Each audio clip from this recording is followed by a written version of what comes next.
Well, one of the things that I think we need to do is really start having investigations to find out what we can do about increasing our energy production in this country, because I think that we shouldn't really be in a situation where we're dependent on oil from dictators, from third world countries, and from people that are our enemies, and even terrorist states like Iran. And since we have the capacity to produce, it makes no sense for us to ship oil from someplace else.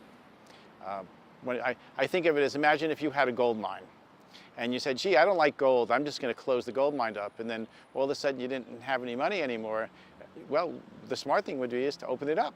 And that's the same thing with oil. We can not only use oil for our economy, but we can sell it to the rest of the world, which would bring a lot of revenue into our country and also would give us a lot of influence in countries that would become dependent on us. What made you decide to run for U.S. House Representatives? Oh, sure. So I started out in life as a doctor and later became a lawyer and became an officer and president and now chairman of the board of trustees of the New York County Medical Society, and got involved in the political aspects of healthcare, through the lobbying, through drafting resolutions and helping, create legislative policy. And I realized that if you don't have a lot of money or you don't represent a lot of people, you have pretty much no political power. And since things are going in the wrong direction in a lot of things, I said, well, I've got three choices. I can complain, do nothing, or try to change things. And I decided to pick the last choice and actually run for office.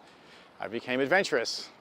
Do you feel that your experience in the medical field previously has you better suited to deal with items like healthcare? Absolutely, because not only being a doctor, a medical society leader, and an advocate, and I've served on multiple, hospital committees that have been involved with running hospitals and running, healthcare systems. So I understand how the system works. I understand what's wrong with the system, how to make it better and more cost-effective. So we talked a little bit about the economy before. How would you make Connecticut more affordable for residents? Well, I mean, Connecticut the only way you can make it more affordable, unfortunately, is to bring jobs into Connecticut.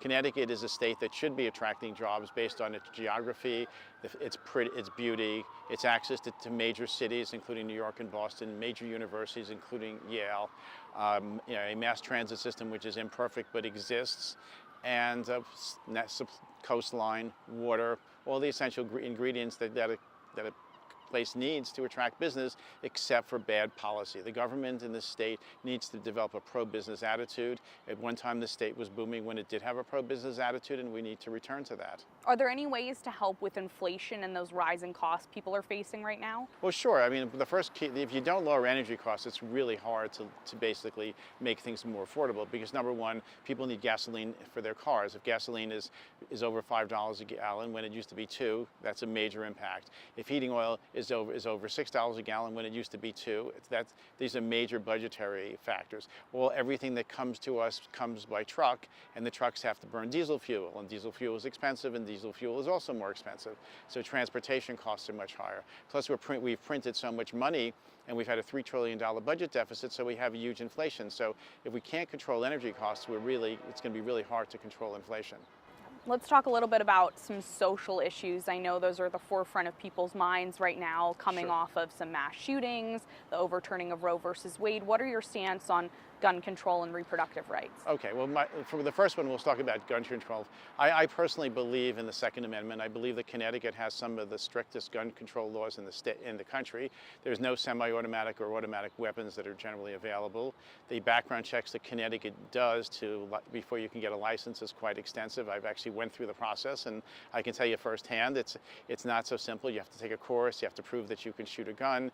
You have to then go to your local town. You have to be fingerprinted. They do multiple background checks. And the process, by the way, doesn't happen instantaneously. And then you ultimately go to the state police and where you finally get your license. So it's a pretty extensive process. So I think that, legal gun owners are not the problem. And interestingly enough, I had a conversation with somebody who used to live in Bridgeport, and he had a business here, and he said he was held up 3 times at gunpoint. And I asked him if any of the people that held him up were legal gun owners, and he said no. And he said one of them was 9 years old. So if a 9-year-old can get an illegal gun, and we're worried about legal gun holders, I think we're kind of missing the boat a little bit. What's the solution there to keep guns out of people's hands illegally? Well, I think that's the crackdown. You have to crack down on the illegal guns and the crime associated with them. I think that the majority of crime associated with guns is associated with illegal guns. I think you need much more effective policing and much more aggressive policing policies to do that. If you were in the House, would you have voted on the recent bipartisan Safer Communities Act that kind of sweeping gun legislation? No, because once again, Connecticut's laws are stricter. And then the second thing is there were also other things that were put in that bill that have nothing to do with health care. So, for example, and I think it's called Article 3 or Section 3, there's an extension of an anti-kickback law exemption for pharmacy benefit managers, which actually raises the cost of drugs. So that alone is a reason not to support it, because it's raising drug prices for every American in this country. Gotcha.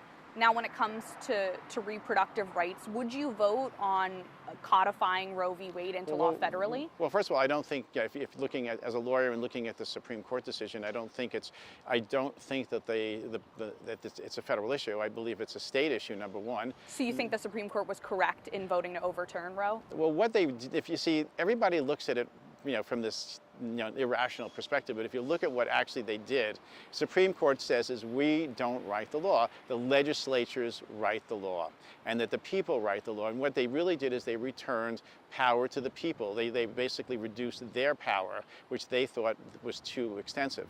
And so in Connecticut, abortion law is based on what the state legislature passes and the governor signs. So it's up to the people of Connecticut to decide on the abortion laws that they want as a people. And I think that I don't think returning power to the people is a harmful thing. Right. So do you think that current Connecticut law is in the correct place when it comes to abortion? Well, the main problem I have with Connecticut law is late-term abortions, for the simple reason that if you actually understand what's actually being done to the newborn or fetus or whatever you want to call it, that fetus at some point after about 14 weeks feels pain. So the common procedure that's used after 14 weeks is what's called a D&E, or a dilation and extraction, where the fetus is actually dismembered. And they're ripping the legs off, they're ripping the stomach, the body off, and they're crushing its brain in a living creature that actually feels pain. So I think that that's incredibly barbaric, and I think that should be prohibited. The second one is, in the later term abortions, what they actually do is they inject potassium chloride into the heart of the fetus and kill it. And when you compare the way we execute a criminal, we sedate them, we paralyze their muscles. It's more humane than what we're doing to an almost ready-to-be-born fetus, and that to me just seems cruel as a doctor. So I think that the later-term abortions are just inhumane, and so I object to those. So you would support right to choose with restrictions? Yeah, but I do not believe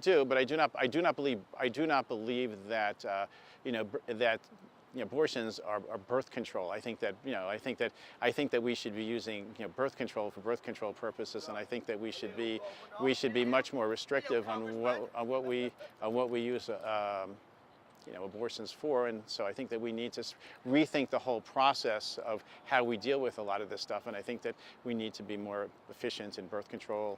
And I think that people need to understand that birth control is like a good choice to avoid being pregnant in the first place. Would you call yourself pro-life? I would call myself pro-life. However, I also believe that it's not my opinion that matters, it's the opinion of the people in the state. I mean, you can never impose your opinion on other people. And I also believe there's medical reasons to do abortions. So why do you feel that you're the right choice to be on that ticket over your Republican opponent? Well, I'll give you one really good reason. So in the process of getting elected, getting on the ballot, I had to go and get petitions signed, and we interacted with about 35,000 voters. And one of the things that we found in talking to the voters that signed the petition and didn't sign the petition is that there's a general, disdain for what we call the career politician. People, are concerned that the career politician is somebody that goes to Washington, represents the party that they belong to, and doesn't necessarily represent the people. And as somebody that's not a politician by training, I'm somebody that actually is somebody that would go to Washington to serve the interests of the people, and I believe in a government by the people. So I think I would be much more of a candidate of the people. I'm a candidate that's more of the grassroots movements, which is also of the people. I believe that my skill sets in healthcare, which is a $4 trillion industry and 20% of our economy, are unique, and I think that I can make a big difference in our healthcare system. I do believe that I'm a little bit more aggressive in the way I would deal with dealing with the problems of the Biden-Harms administration. I think that we need to be much more aggressive in using legislative power to stop the executive orders. And I don't believe it's like a go-along, get-along thing. I think it's, it would have to be much more confrontational, because we're dealing with a system right now where one party is just doing whatever they want, and you need to counterbalance that with an equal force. Perfect. Is there anything else that I didn't ask you, we didn't touch on, you'd want to add in? Well, I'd love to see this city rebuilt. This is a classic example of, unfortunately, the failure of the Democrats in creating a city with the highest unemployment rate in the state. It is the poorest city in the state, and yet it's a city with huge potential. We need schools where there's choice, where people can go to charter schools, where people can get school vouchers. We need to educate people. We need to give them opportunities. We need to bring jobs into places like Bridgeport, because people in Bridgeport have been let down by the Democratic Party, and I think we need to send a message that we're going to do something different.